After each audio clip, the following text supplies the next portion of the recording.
And welcome to the Coach's Corner pregame show. We're joined with Broome head football coach Lynn Fleming, though.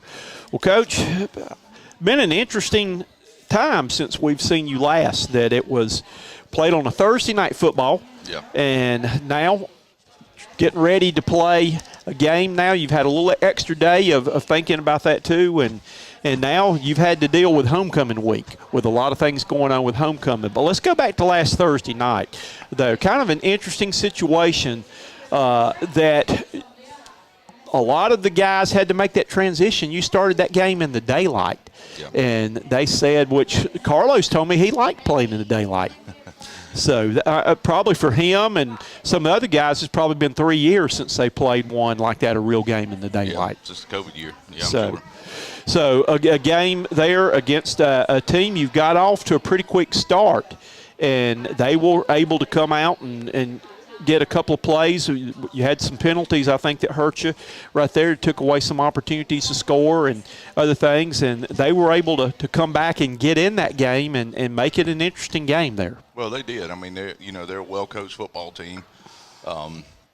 They make good adjustments. I told like I told you last time, they got 3 former head coaches on staff there. So, they do a good job of making adjustments and putting guys in position. And, we just, some of the plays we just didn't do a good job of doing our job. I think majority of their yards was on 5 plays. We just had, one guy out of position or one guy didn't make a play or, it's just one person, So, just things we're going to continue to work on and things we'll get better at and things we had a chance to watch film on and see and hopefully adjust and do better for this game. I was surprised that one of the things I thought they were very creative, that we used to call it the muddle huddle, where they on the extra points that they used to run right there, though. But I think that's the first time I've ever seen the throwback to the snapper.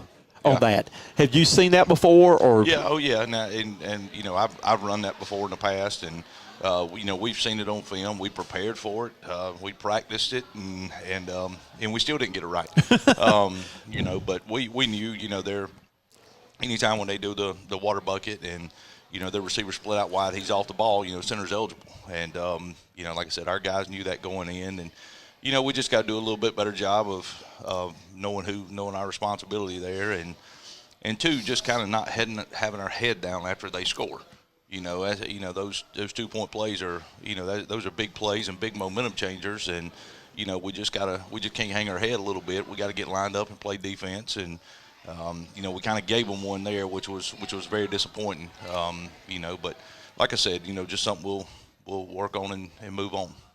You mentioned after the game, too, that you didn't think you played well, but you still won and got off that. Just, going back from the film, sometimes I remember Coach Evans used to always tell us you never played as bad as you thought you did. You never played as good as you thought you did. But after you went back and watched the film of the game, what did you learn? I felt like we played, kind of the same way we saw on Friday night, or Thursday night. I felt like we had some opportunities to kind of put the game away, and we didn't. And I want to see us doing that. I want to see us when we have that opportunity to, to finish a game. Let's go ahead and finish a game and not allow it to be what it became the other night in a dogfight, and us holding on to win a football game. So, I just want to see us be a little more assertive, a little more physical, a little more of a sense of urgency out there playing, and and we had the Woodruff week. We had a great week of practice, and last week was a good week of practice. This week's been a much better week of practice for us. So hopefully our guys are starting to understand that how they play on Thursday or how they play on Friday is dictated by how they practice Monday through Thursday. And like I said, we had a much better week of practice this week. So.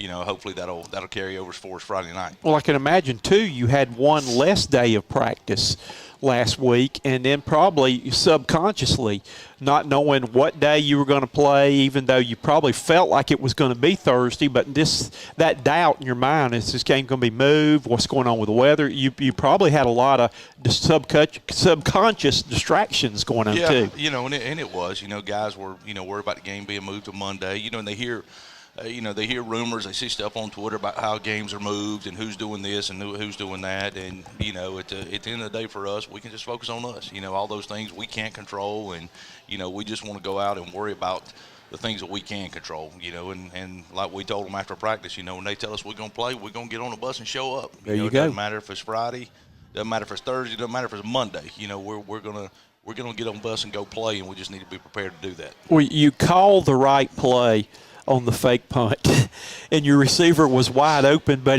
he jumped way too soon, and he was coming down as the ball was going to him, and it goes right over his head, though. But you had to feel right. You were in the right position. He was open. The pass was not bad. He just was on his dissension coming down as the ball got to him. Yeah, we felt watching on film, we felt like we had that, if we ever needed it. And, we felt our defense was playing well, and especially the second half. And, and they came up after we didn't get it. They came up and got a big stop, to hold them there, and they punted the football, and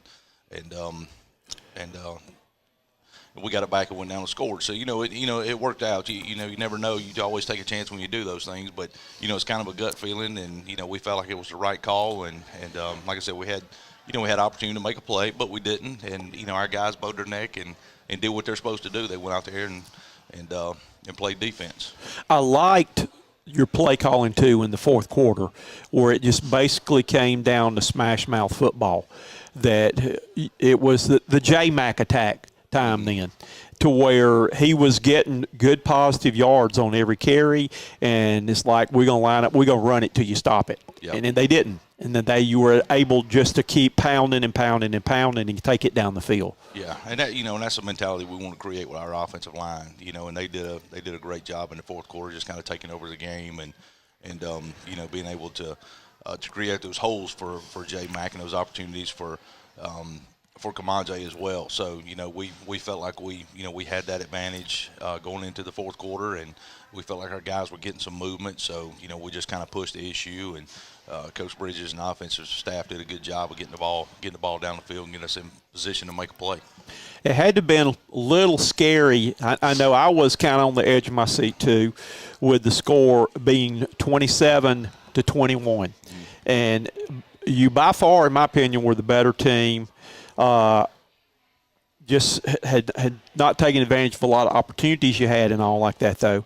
But they're one play and one extra point away from having a chance to win the game. Yep. And it came down to, a decision which you said was an easy decision, that Mason had a rough night.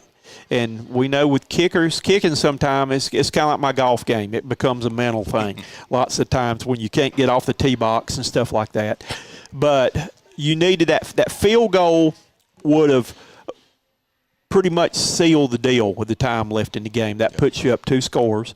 Or, if you go for it and don't get it, they still got a chance to come back and win the game, though. And I liked the call you made on that, because you're going to need him to make some pressure kicks, though. He regardless of what happened during that night, he kicked it right down the middle. Yeah, I told you in the beginning of the year, we felt like that was going to be important.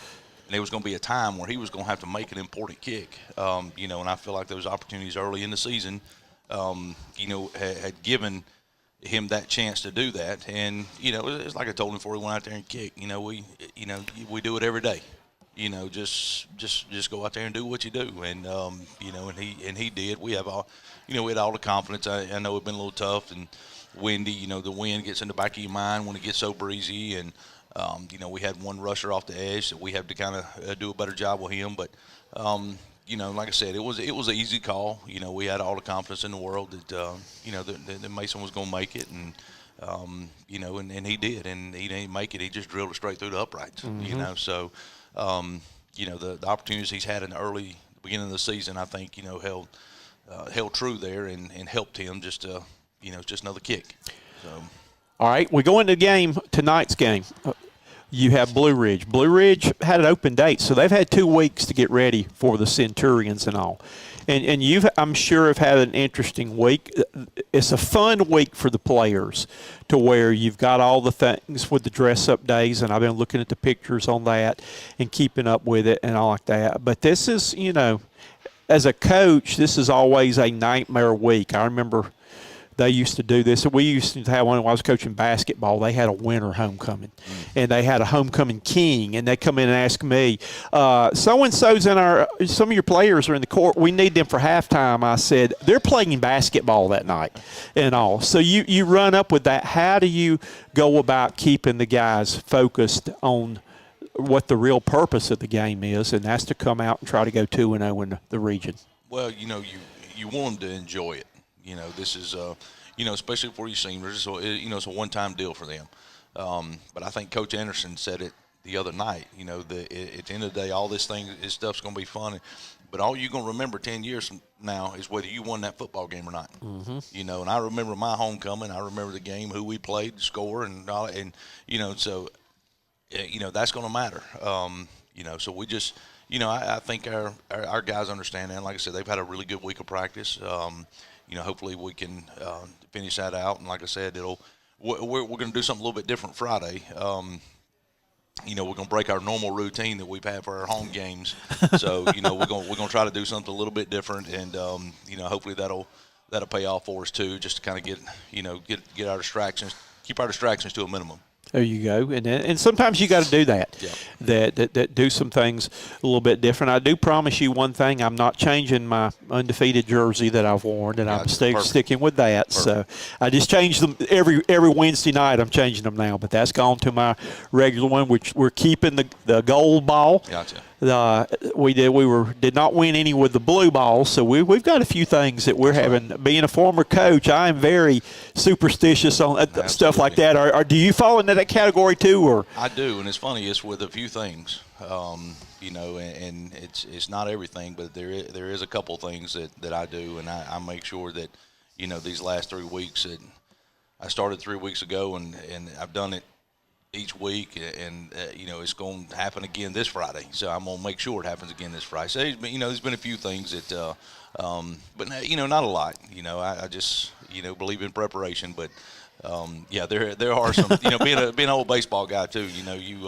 Yep. You got some things, some superstitions that you have. So you just try to take it and deal with it and run with it. Well, I've even gone through for broadcasting the games. I've got my superstitions too, and a lot of it even is what I eat before the game. Oh yeah. If we won that week and broadcasted the game, then you better believe I wasn't changing anything. Yeah. So I've got my things, and we've kind of hit on a few things here the last 3 weeks, so that I'm not changing my routine any at all. That's on right. What we're doing right there, though.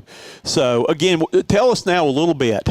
What can we expect to see out of Blue Ridge? This is another new opponent in region play, and what are they going to bring to Royal Stadium on offense and defense and special teams? Offensively, they're H-back, a lot of one-back, H-back type stuff, and they run a lot of similar things that we do. They're going to run the power, they're going to run the counter, they're going to run the buck sweep.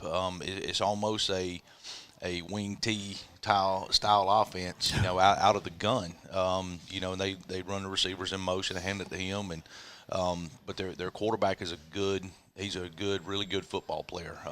You'll see on Friday night, everything goes as he goes. They're going to run a lot of QB runs with him. They're going to try to throw the screens out on the edge. A lot of quick game stuff, but but everything goes through him. He's like I say, he's a very good football player. And they got some guys around him that do a good job as well. They're good up front. So what they are, they're physical up front. We definitely have to match that Friday as well. Defensively, we've seen a 3-man front, we've seen a 4-man front. Having this couple weeks off, I really don't know what to expect, what they're going to try to take away. So we've kind of prepared for both this week. So our guys, so we're not surprised with anything. So, but they get after it. They're sound defensively. They just want to keep the ball. They want to minimize the big plays and keep the ball in front of them. And come down here and make a tackle. So, they're solid on both sides of the ball. So it's it's going to be another good test for us. And special team wise, again, just solid. They don't hurt themselves with special teams. So, I think that's one hopefully something we could take advantage of. And we need a couple big plays on special teams, and hopefully we can get some things going with that. Friday in the return game.